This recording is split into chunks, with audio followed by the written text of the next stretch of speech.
Maraming salamat sa'yo, ha. Malaking bagay ang nalaman ko. Mabuti naman at nasa free packet mo nilagay ang card na kailangan kong makuha. Alam ko na may 15 card na kayo na naiipon dyan. Hindi ko pa nga sinasama sa bilang ko yung espada ng katotohanan na isa ring importante na card. Isang card ng someone's drawing paper, isang antique clock, isang Monica's cat, at 12 Garugaida cards. Kahit anong makuha ko, kung ito'y may papalit sa lower rank card na pickpocket, ibig sabihin, kumita na ako. Ang card na hawak kong to ay makakakuha ng card sa free packets ng aking kalaban ng sunod-sunod. Pickpocket on! Attack Kilwa! Ah! Wala ring laman ang free packet ng binder na! Kasi ang card na napalalunan ko, hindi naman talaga kailangan na mailagay sa loob ng aking binder. Hindi ba? Heh! Marami pa akong pickpocket cards dito. Pickpocket on! Attack on! Tumpak ang atake. Ngayon ay tingnan natin ang nilalaman nito. Ha? Ordinaryong bato! Oh! Bato na napulot ko sa parang! Tignan mo nga naman ano! Dami mo napulot na bagay! Ano ba naman to? Walang halagang bagay na to! Sa tingin ko ang batang tulad niya na walang pang depensa ay gumagamit ng mga peking cards sa larong to. May natitira pa akong isa dito na pickpocket. Pero baka marami pa sa mga peking card na nakatago sa free packets niya. Kung ganun nga ang sitwasyon, ang pagkakataon ko ngayon na makakuha sa kanyang binder ay isa sa 3. Masyadong maliit ang chance ko. Malas! Sa tingin ko, wala ka na yung titira pa. Kung gano'n na nga yun, pabahay mo na sa akin ang lahat. Ang pagkakamali yung dalawa kasi, hindi nyo nakita ng gusto bago kayo nagsubok na tumira. Pero sa card na to, sa sight vision card, wala silang kawala. Sigurado ako na wala ang espada ng katotohanan sa binder ni Kilua. Ang isa pa, sinigurado ko rin kasi ng espada ng katotohanan ay nasa free packet ng binder ni Gon gamit ang spell card na Steel. Ngayon, sigurado na makukuha ko ang card na yan gamit ito. Dito sa spell card na Rob, kaya ko pumili ng mga card na gusto kong kunin sa kalaban. Subukan mo ni sa'yo, Gon! Ngayon, wala na kayong magagawa para depensa ang sarili nyo. Rob on! Attack Gon! Teka, bakit? Hindi ka ba nag-training? Hindi mo man lang ako nasundan ng mga mata mo. Eto. Sa susunod, talagang kukunin ko na yan. Malamang amateur ka pa lang. Si Gon, isang professional hunter. Dahil sa katawan mong yan, umaasa ka lang sa spell card mo. Sigurado ako, spell card mo maaagaw bago mo pa maibigay ang spell. Tara na, kinuha! Sabi ko sa inyo, ang paraan na yan ay ubra lang sa mga malalaro na mabagal. May higit sa milyon ng mga malalaro dito na masigit pa ang malalakas sa inyo. Ang karamihan sa kanila ay hindi pa nakakalabas sa larong ito kahit na gustuin pa nila. Ibalik nila yung card ko!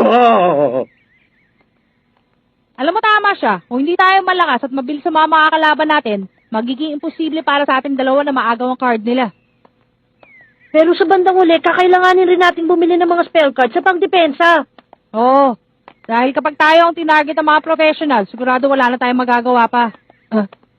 Ibig sabihin, alam niyo rin pala. Sa tingin niyo ba yung mga amateur lang kaninang nag-aabol dyan sa card na hinahawakan niyo? Hindi kayo makakatakas dito! Sige, pagdesisyon na natin kung anong dapat na gamiting spell sa kanila. Bata, ang tunay na laban ay mag-uumpisa dito. Alam nyo ba na ang mga may sayad sa ulo lang ang mga sumasalit sa larong ito? Ibigay mo na! Teka, bakit ba? Nakakairita ng mga to eh! Mukha silang mga pro at malamang na malalakas sila dahil hindi sila gumagamit ng dahas. Mas magaling sila sa mga bomber.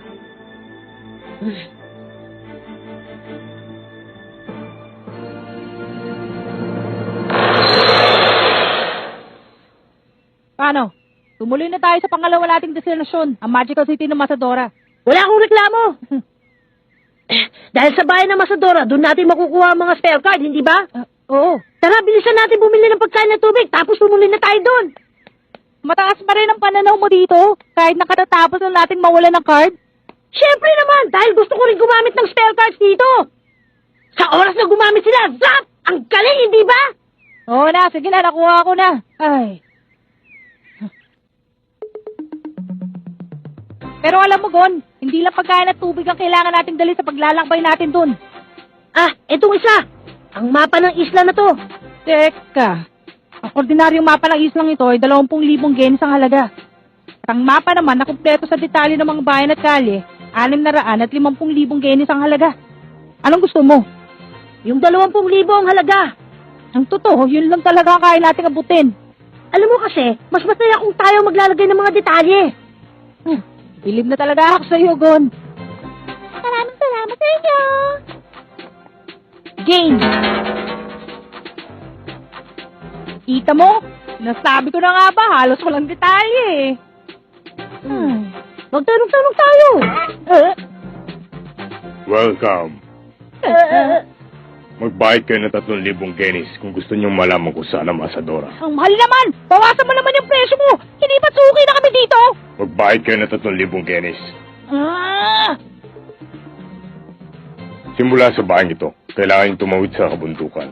Kung pupunta kayo sa kanluran ng 80 kilometro bago niyo makita ang lawa. Kapag sinundan niyo ang lawa, hilagang timog makakarating na kayo sa Masadora. May 2 maliit na bayan kayo madadaanan papunta doon. Doon kayo pwede magpahinga.